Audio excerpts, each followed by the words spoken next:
Hello friends, welcome to Safe Education current affair through MCQs की series में। आज हम यहाँ पर 14 और 15 अक्टूबर के करंट अफेयर को डिस्कस करेंगे। तो जो भी न्यू मेंबर आज जुड़ा है हमारे इसमें, तो चैनल को सब्सक्राइब करके बेल आइकन को ऑन कर लीजिए ताकि आपको इस तरीके की लेटेस्ट अपडेट अच्छे तरीके से मिलते रहे और आपकी करंट अफेयर अच्छे तरीके से कवर हो सके। ठीक है, तो बिल्कुल करंट अफेयर को मिस ना करने के लिए डेफिनेटली तौर पर सब्सक्राइब करके बेल आइकन को ऑन कर लीजिए। ठीक है, चलिए मार्केट स्कीम को समझ लेते हैं और फिर हम इसके बाद अपनी द हिंदू और पीआईबी के करंट अफेयर की सीरीज़ को आगे बढ़ाएंगे। सबसे पहले मार्केट स्कीम में आपको यही याद रखना है कि आपको जो आपका स्कोर है वो 6 से ज़्यादा ही आना चाहिए, क्योंकि क्या रहता है जब आप 6 से ज़्यादा स्कोर करते हैं तो वहाँ पे आपको एक सेंस ऑफ सिक्योरिटी मिलती है कि आपके एग्ज़ाम को क्रैक करने की प्रोबेबिलिटी काफ़ी ज़्यादा बढ़ जाती है। मतलब आपने 50% से ऊपर एग्ज़ाम को क्रैक कर लिया। ठीक है, तो अगर आप 10 में से 6 क्वेश्चन को करेक्ट करते हैं और इस तरीके से फिर काउंट करते हैं यूपीएससी के लिए या फिर किसी अदर एग्ज़ाम के लिए, तो डेफिनेटली तौर पर आपका जो एग्ज़ाम है वो क्रैक होने की प्रोबेबिलिटी अदर पीपल से ज़्यादा बढ़ जाती है। ठीक है, तो अगर आपका स्कोर 8 से 10 के बीच में आता है तो उसको बेस्ट एवेल्यूएशन कंसिडर किया जाता है। अगर 6 से 8 के बीच में आता है तो गुड परफॉर्मेंस देखी जाती है। 4 से 6 के बीच में आता है मतलब लेस देन 6 रहता है तो वहाँ पे थोड़ा बहुत इम्प्रूवमेंट की जरूरत होती है। या तो आपने शायद आपसे एक आध क्वेश्चन ना बना हो या फिर आपने कोई स्टेटमेंट को गलत पढ़कर वो क्वेश्चन गलत कर दिया हो, तो वहाँ पे उसको आपको केयरफुली रीडिंग करना पड़ता है। ठीक है, अगर आपका फिर 2 से 4 के बीच में आता है, ठीक है, मतलब 4 से, अब इससे ज़्यादा लेस देन तो नहीं होना चाहिए, बट अगर इससे कम आता है तो यहाँ ये मतलब रहता है कि आपको एग्ज़ाम इस साल उस साल क्रैक होने की प्रॉबिलिटी थोड़ा सा कम हो जाती है। ये नहीं है कि आपकी नहीं होगी, क्योंकि अदर बार जब आप उसको रिवाइज़ करते हैं, उसको बार बार रिविज़न करते हैं, बार बार अच्छे तरीके से पढ़ते हैं, तो वहाँ पे क्या रहता है फिर आपको वो जो आपका स्कोर जो 0 आ रहा है, 2 आ रहा है, 4 आ रहा है, तो वो डेफिनेटली तौर पे 6 से ऊपर बढ़ने लगता है। ठीक है, तो कोशिश करिए ध्यान से पढ़िए और फिर एक्सप्लेनेशन को बहुत अच्छे से सुनिए। ठीक है, चलिए पहले क्वेश्चन पे चलते हैं। पहला क्वेश्चन देखते हैं। फर्स्ट क्वेश्चन है कंसिडर द फॉलोइंग स्टेटमेंट। दो स्टेटमेंट है, बताना कौन सी स्टेटमेंट करेक्ट है। फर्स्ट है engage with science is initiative by Vigyan Prasar to build interest and create a community of practice with student teacher and scientist. की एंगेज करना, जो एंगेज विद साइंस है, ये जो इनिशिएटिव लिया गया है ये विज्ञान प्रसार के द्वारा लिया गया है, जिसका मकसद यही है कि बिल्ड करना एक इंटरेस्ट और क्रिएट करना कम्युनिटी को, ताकि प्रैक्टिस की जा सके स्टूडेंट, टीचर्स और साइंटिस्ट को अच्छे तरीके से उनका इंटरेस्ट डेवलप करने के लिए। ठीक है, पहली स्टेटमेंट ये है। सेकंड है विज्ञान प्रसार is an autonomous body under the department of science and technology. कि जो विज्ञान प्रसार है ये एक ऑटोनमस बॉडी है जो department of science and technology के अंदर आती है। तो कौन सी स्टेटमेंट करेक्ट है? Option A 1 only, option B 2 only, option C 1 and 2 and option D all of the above.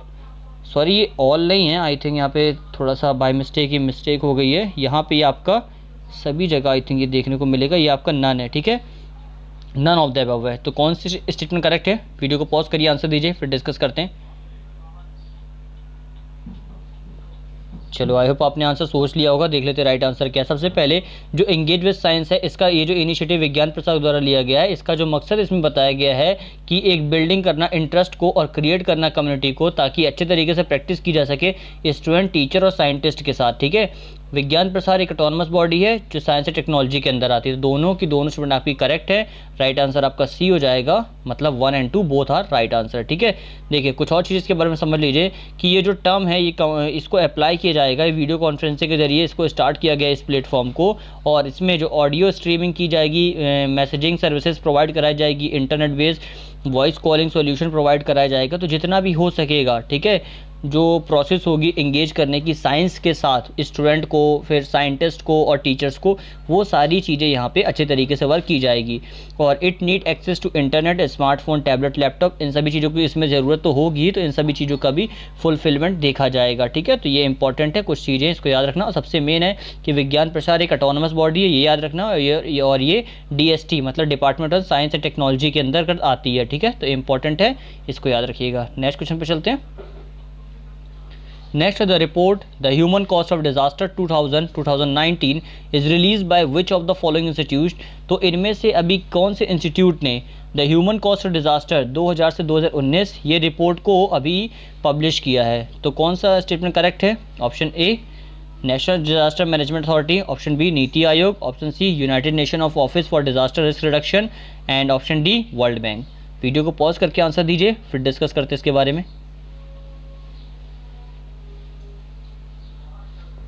चलिए देख लेते हैं। आई होप आपने आंसर सोच लिया होगा इसके बारे में। देखिए तो the human cost of disaster 2000 to 2019 ये report United Nation Office for disaster risk Reduction के द्वारा पब्लिश किया गया है। तो राइट आंसर आपका यहाँ पे भी सी हो जाएगा। ठीक है, याद रखिएगा। कुछ और चीज़ें समझते हैं इसके बारे में।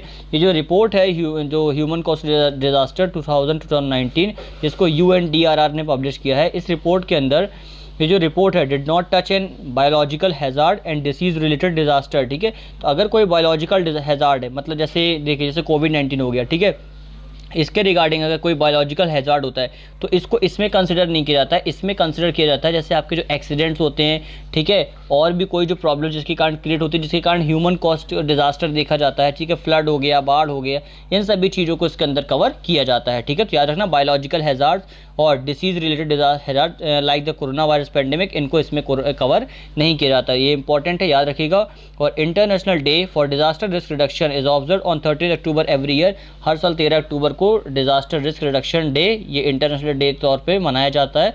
इसलिए न्यूज़ में था, इसलिए इस रिपोर्ट को भी हमने अभी इसको अच्छे तरीके से देखा है। ठीक है, याद रखिएगा। नेक्स्ट क्वेश्चन पे चलते हैं। नेक्स्ट क्वेश्चन है consider the following statement with respect to sovereign gold bonds.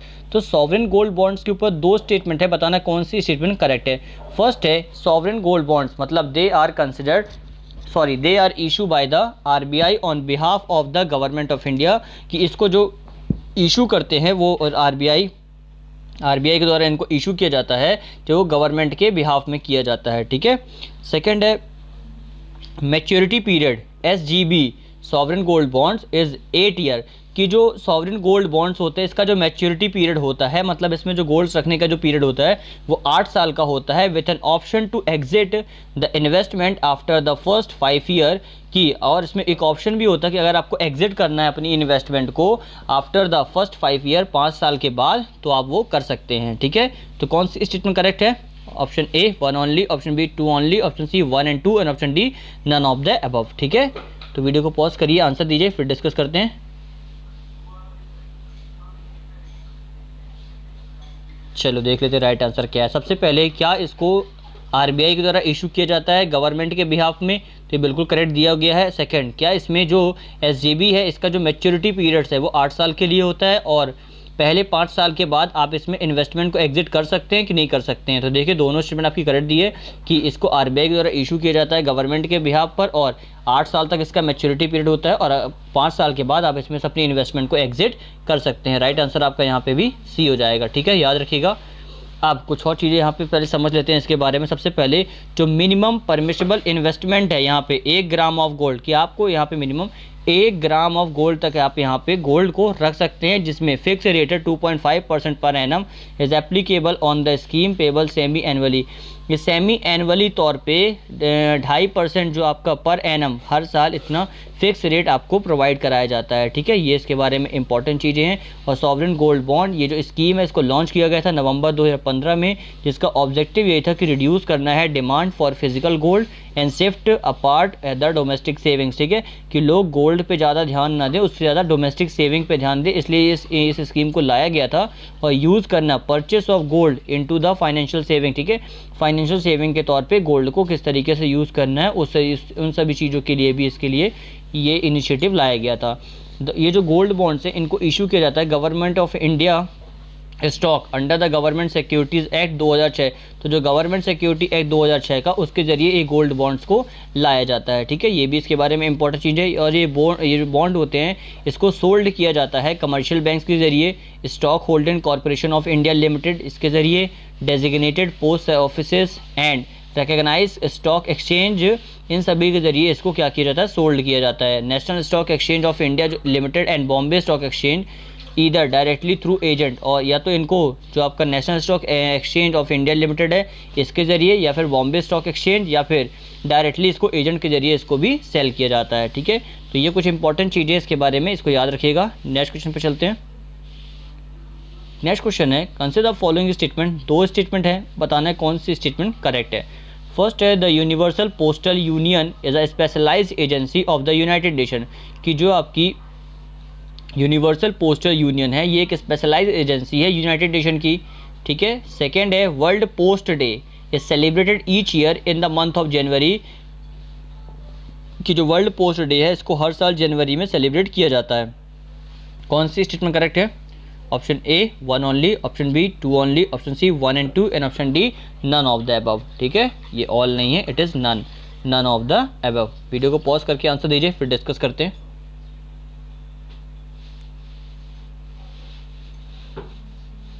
चलो, आई होप आपने आंसर सोच लिया होगा। ठीक है, देख लेते हैं। ठीक है, सबसे पहले क्या जो यूनिवर्सल पोस्ट यूनियन है ये यूनाइटेड नेशन की एक स्पेशलाइज्ड एजेंसी है, ये बिल्कुल करेक्ट दिया हुआ है। और सेकंड स्टेटमेंट में आप थोड़ा सा इसमें एलिमिनेशन मेथड का यूज़ कर सकते हैं कि अगर ये डे जनवरी में सेलिब्रेट किया जाता तो हम इसको अक्टूबर में क्यों यहाँ पे इस स्टेटमेंट को लिखते, तो इसलिए ये स्टेटमेंट रॉन्ग हो जाती है। और जो वर्ल्ड पोस्ट डे है इसको सेलिब्रेट किया जाता है हर साल जनवरी के अंदर। ठीक है, तो राइट आंसर आपका ऑप्शन ए हो जाता है। Option A will be your right answer. कुछ और चीज़ें समझेंगे इसके बारे में। वर्ल्ड पोस्ट डे इसको सेलिब्रेट किया जाता है हर साल 9 अक्टूबर को, और कमेमोरेट किया था और इस्टेब्लिश किया गया था यूनिवर्सल पोस्टल यूनियन इन 1874 में इन द स्विस कैपिटल बर्नी में। तो जो स्विस की जो कैपिटल है बर्नी, उसके अंदर इसको इस्टेब्लिश किया गया था 1874 में, और हर साल इसको 9 अक्टूबर को सेलिब्रेट किया जाता है। ठीक है, साथ ही साथ जो इसका हेडक्वार्टर है लोकेट करता है बर्नी स्विट्ज़रलैंड के अंदर, और it was declared as World Post Day. और ये जो वर्ल्ड पोस्ट डे है, ठीक है, इसको यूपी से जो आपका यूपीसी है, ठीक है, उसके ज़रिए जो कांग्रेस ने हेल्ड, जो यूपीसी कांग्रेस हेल्ड हुई थी टोक्यो के अंदर, टोक्यो जापान के अंदर 1969, उसके बाद से वर्ल्ड पोस्ट डे इसको डिक्लेयर कर दिया गया था। ठीक है, यूपीसी का फुल फॉर्म याद रखिएगा, यूनिवर्सल पोस्टल यूनियन, उसके ज़रिए। ठीक है, नेक्स्ट क्वेश्चन पर जाने के पहले एक इंपॉर्टेंट चीज़ ये है कि नेशनल पोस्टल वीक इसको भी सेलिब्रेट किया जाता है 9 से लेके 15 अक्टूबर एवरी ईयर। हर साल 9 से 15 अक्टूबर तक नेशनल पोस्ट वीक ये भी सेलिब्रेट किया जाता है। बहुत इंपॉर्टेंट है, वीक से रिलेटेड क्वेश्चन पूछा जाता है, और इस साल भी यूपीएससी में काफ़ी क्वेश्चन वीक से रिलेटेड पूछे गए हैं। ठीक है, तो अच्छे तरीके से याद रखिएगा। नेक्स्ट क्वेश्चन पर चलते हैं। नेक्स्ट क्वेश्चन है which of the following statement is not correct with respect to Mount Kilimanjaro. तो इनमें से कौन सी स्टेटमेंट है जो करेक्ट नहीं है, ये पूछा है। ठीक है, कौन सी स्टेटमेंट करेक्ट नहीं है। ठीक है, option A mount Kilimanjaro is Africa's tallest mountain, कि माउंट किलिमंजारो अफ्रीका का टॉलेस्ट माउंटेन है। Second, it is located in eastern Africa, कि ये अफ्रीका में ईस्टर्न मतलब ये लोकेट करता है ईस्टर्न अफ्रीका में। थर्ड आता है आपका कि it is also the largest free standing mountain rise in the world, कि इसको साथ ही साथ सबसे बड़ा लार्जेस्ट फ्री स्टैंडिंग माउंटेन कहा जाता है। ठीक है, जो वर्ल्ड में सबसे ऊंचाई पर है। And option D none of the above, मतलब इनमें से कोई भी स्टेटमेंट करेक्ट नहीं है। सो वीडियो को पॉज करके आंसर दीजिए, फिर डिस्कस करते हैं। चलो देख लेते हैं राइट आंसर। सबसे पहले देखो स्टेटमेंट वाइज समझते हैं कि माउंट किलिमंजारो अफ्रीका का टॉलेस्ट माउंटेन है, बिल्कुल करेक्ट दिया हुआ है। ठीक है, सेकंड, क्या ये ईस्टर्न अफ्रीका में लोकेट करता है, ये भी बिल्कुल करेक्ट दिया है। Third, it is also the largest free standing mountain rise in the world, कि ये क्या दुनिया का सबसे बड़ा फ्री स्टैंडिंग माउंटेन है जो वर्ल्ड के अंदर है, ये भी बिल्कुल करेक्ट है। तो मतलब आपकी शुरू की 3 स्टेटमेंट तो करेक्ट हो गई। बचा क्या, आपसे पूछा था नॉट करेक्ट, मतलब नन ऑफ द अबव, इनमें से कोई भी करेक्ट नहीं है। तो आपका डी आपका रॉन्ग हो जाता, कि मतलब इनमें से कोई करेक्ट नहीं, ये तीनों करेक्ट हैं, लेकिन आपका डी जो दिया नन ऑफ द अबव ये इनकरेक्ट है। ठीक है, बहुत ध्यान से स्टेटमेंट को पढ़ना। और आपसे पूछा क्या था यहाँ पे, नन ऑफ द अबव, मतलब करेक्ट आंसर नहीं पूछा था, इसलिए राइट आंसर आपका डी हो जाता है। ठीक है, याद रखिएगा, right answer is your D. ठीक है, D will be your right answer. कुछ और चीज़ें समझते हैं इसके बारे में कि ये लोकेटेड करता है तंजानिया माउंट किलिमंजारो अफ्रीका में, जो टॉलेस्ट माउंटेन है इसकी ऊंचाई 5895 मीटर है, और इसको लार्जेस्ट फ्री स्टैंडिंग माउंटेन पूरे वर्ल्ड में कहा जाता है, जिसका मतलब ये है कि it is not a part of mountain range, कि ये किसी माउंटेन रेंज का पार्ट नहीं है, ये सिंगल बना हुआ एक स्टैंडिंग माउंटेन है। ठीक है, ये भी इसके बारे में इंपॉर्टेंट चीज़ है। साथ ही साथ ये जो माउंटेन है इसको और स्नो कैप्ड पीक के नाम से भी जाना जाता है, जो might disappear with in the next 20 years और सो पर the warning by the scientist, कि ये इसको कहा जा रहा है कि अपकमिंग जो नेक्स्ट 20 ईयर्स होंगे उसमें ये डिसअपियर हो जाएगा, मतलब दिखना बंद हो जाएगा, ऐसा वार्निंग दी है साइंटिस्ट के जरिए। इसलिए बोला है कि इसका प्रोटेक्शन किया जाए, इसको अच्छे तरीके से प्रोटेक्ट किया जाए। फिर the park was named a united nation education scientific and culture organisation UNESCO world heritage site in 1987। तो 1987 में इसको वर्ल्ड हेरिटेज साइट के अंदर, मतलब यूनेस्को के अंदर इसको रख दिया गया था। ठीक है, तो ये भी इंपॉर्टेंट है, याद रखिएगा 1987 में ये वर्ल्ड हेरिटेज साइट किसका, यूनेस्को का पार्ट बन गया था। चलिए नेक्स्ट क्वेश्चन पे चलते हैं। ये देखिए, ये इसकी, ये अफ्रीका कॉन्टिनेंट के अंदर यहाँ पे ये जो तंजानिया है, तंजानिया के पास ये जो माउंट किलिमंजारो जहाँ पे मैंने एक सर्कल मार्क किया है, वहाँ पे इसकी लोकेशन पड़ती है। ठीक है, चलिए नेक्स्ट क्वेश्चन पे चलते हैं। नेक्स्ट क्वेश्चन है, which country has been reelected to the United nation human right council despite opposition from activist groups over its abysmal human rights record. ठीक है, कि इनमें से कौन सी वो कंट्री है जिसको वापस से री इलेक्ट किया गया है United nation human rights council के लिए। ठीक है, जिसका अपोजिशन काफ़ी ज़्यादा, इसके विपरीत अगर देखो कि इसका अपोजिशन काफ़ी हुआ था जो एक्टिविस्ट ग्रुप थे over its abysmal human rights record. ठीक है, एबेसमल का मतलब होता है जो इनके सबसे ख़राब ह्यूमन राइट्स रिकॉर्ड है, उसके बावजूद वो कौन सी कंट्री है जिसका ह्यूमन राइट काउंसिल के लिए अभी वापस से री इलेक्शन हुआ है। So option A Pakistan, option B Syria, option C Turkey, option D Iran. तो किसको री इलेक्ट किया गया है? वीडियो को पॉज करके आंसर दीजिए, फिर डिस्कस करते हैं। चलो, राइट आंसर आपका ऑप्शन ए है, पाकिस्तान ऑलरेडी ग्रे लिस्ट में है। ठीक है, इसने काफ़ी ज़्यादा ह्यूमन राइट्स का वायलेशन किया है और इसीलिए वापस से एक न्यूज़ में इसलिए था कि अभी किसको United nation human right council के लिए वापस से री इलेक्ट किया गया है, तो वो पाकिस्तान कंट्री है। अब इसके एबाइसमल ह्यूमन राइट्स रिकॉर्ड तो काफ़ी ज़्यादा है, उसके बावजूद इसको रखा गया है, इसलिए न्यूज़ में था। तो राइट आंसर आपका ए हो जाता है, पाकिस्तान। ठीक है, और इसके साथ ही साथ जो नेक्स्ट है वो रशिया है और क्यूबा है, जो running unopposed also won the seat, ये भी अनअपोज्ड में है लेकिन इन्होंने भी सीट इसकी जीती हुई है। ठीक है, इंपॉर्टेंट है, याद रखिएगा। नेक्स्ट क्वेश्चन पर चलते हैं। नेक्स्ट क्वेश्चन है, which bank has announce the launch of its ACE credit card in India in collaboration with Google पे एंड वीज़ा। तो इनमें से वो कौन सा बैंक है जिसने अनाउंस किया है कि वो लॉन्च करेगा ACE क्रेडिट कार्ड इंडिया के अंदर कोलेब्रेशन करके गूगल पे और वीज़ा के साथ। तो कौन सी स्टेटमेंट करेक्ट है? Option A PNB, option B Axis bank, option C ICICI bank and option D Yes bank. Video को पॉज करिए, आंसर दीजिए, फिर डिस्कस करते हैं। चलो, आई होप सो आपने आंसर सोच लिया होगा। इसका जो राइट आंसर होगा ये आपका ऑप्शन बी है, मतलब जो एक्सिस बैंक है। ठीक है, एक्सिस बैंक ने अभी ये कंफर्मेशन दी है कि वो गूगल पे और वीज़ा के साथ कोलैबोरेशन करके ACE क्रेडिट कार्ड को इंडिया के अंदर लॉन्च करेगा। ठीक है, ये इंपॉर्टेंट चीज़ है, ये काफ़ी न्यूज़ में आपको ये भी याद रखना कि ये जो कार्ड है इसका मतलब है कि ये हेल्प करेगा डिजिटल पेमेंट्स में, और कंपनी जो ऑल्सो ऑफर कर रही है 4% से 5% कैशबैक, ताकि जो एक्सपेंसेस हैं फूड ऑर्डरिंग में, online grocery delivery, cab rides for transaction made on partner merchant platform जैसे स्विगी हो गया, जोमेटो हो गया, बिग बास्केट, ग्रोफर्स एंड ओला। तो ये जो कंपनी है यहाँ पे 4 से 5% का उनको कैशबैक भी दिया जाएगा इसके जरिए अगर वो इन कार्डों को यूज करते हैं तो। ठीक है, तो याद रखना एक्सिस बैंक ने ये इनिशिएटिव लिया है। ठीक है, नेक्स्ट क्वेश्चन पे चलते हैं।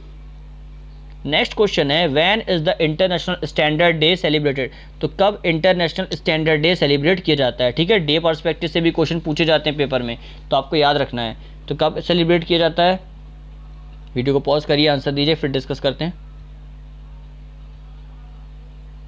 चलिए, इसका जो राइट आंसर वैसे आपका डी है कि 14 अक्टूबर को 14 अक्टूबर को इंटरनेशनल स्टैंडर्ड डे ये सेलिब्रेट किया जाता है, जिसको वर्ल्ड स्टैंडर्ड डे भी कहा जाता है। ठीक है, ये याद रखना है। साथ ही साथ जो सबसे मेन इंपॉर्टेंट है वो इसकी थीम याद रखना है कि ये जो थीम है वर्ल्ड स्टैंडर्ड डे की, protecting the planet with standard, की प्लैनेट को प्रोटेक्ट करना है कुछ स्टैंडर्ड्स के साथ, जो काफ़ी इंपॉर्टेंट है। और ये सेलिब्रेशन किया जाएगा जिसका एम यही है कि प्रमोट करना अवेयरनेस को, ताकि एसेंशियली तौर पर जितनी भी ज़रूरत है, ठीक है, स्टैंडर्डाइजेशन करने की ग्लोबल इकोनॉमी को, for enhancing peace and prosperity without harming our planet earth, इन सभी चीज़ों को हार्म किए बिना क्या किया जा सके, अच्छे तरीके से जो हमारी कंट्री है, हमारा जो वर्ल्ड है, ठीक है, हमारा जो अर्थ है, उसकी अच्छे तरीके से प्रॉस्पेरिटी को बनाया जा सके। तो राइट आंसर आपका ऑप्शन डी हो जाता है। Option D is your right answer. ठीक है, नेक्स्ट क्वेश्चन पे चलते हैं। नेक्स्ट क्वेश्चन है, which institute organisation publish report Indian economy shall contract by 10.3% in 2020। तो अभी किस इंस्टीट्यूट या ऑर्गेनाइजेशन ने ये रिपोर्ट पब्लिश की है कि जो इंडियन इकोनॉमी है ये 10.3% 2020 में फॉल होगी। ठीक है, तो राइट आंसर आपको बताना है। Option A International Monetary Fund, option B World Bank, option C United Nation Security Council and option D Asian Development Bank. Video को पॉज करके आंसर दीजिए, फिर डिस्कस करते हैं।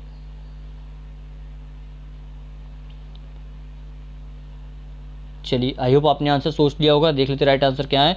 तो ये जो कॉन्ट्रैक्शन अभी बताया है ये आपका option A International Monetary fund के द्वारा ये कॉन्ट्रैक्शन बताया गया है कि इंडियन इकोनॉमी 10.3% 2020 में फॉल करेगी। ठीक है, तो काफ़ी मतलब एक अनएक्सेप्टेबल स्टेटमेंट है, बट ठीक है, इस तरीके की ऑर्गेनाइजेशन इस तरीके की स्टेटमेंट देती रहती हैं।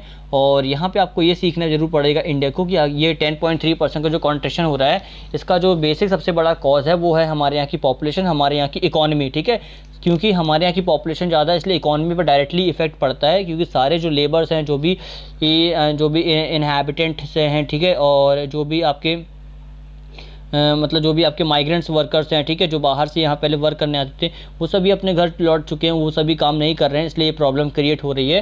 तो ये जो कॉन्ट्रैक्शन है 10.3% का IMF के द्वारा बताया गया है, याद रखना है। और साथ ही साथ this was announced by IMF in its latest world economic outlook report, और जो वर्ल्ड इकोनॉमिक आउटलुक रिपोर्ट है उसमें भी इसको बताया गया था। तो ये भी याद रखना है कि वर्ल्ड इकोनॉमिक आउटलुक रिपोर्ट, ये रिपोर्ट भी IMF ही पब्लिश करता है। ठीक है, तो ये याद रखना है। चलिए नेक्स्ट क्वेश्चन पे चलते हैं।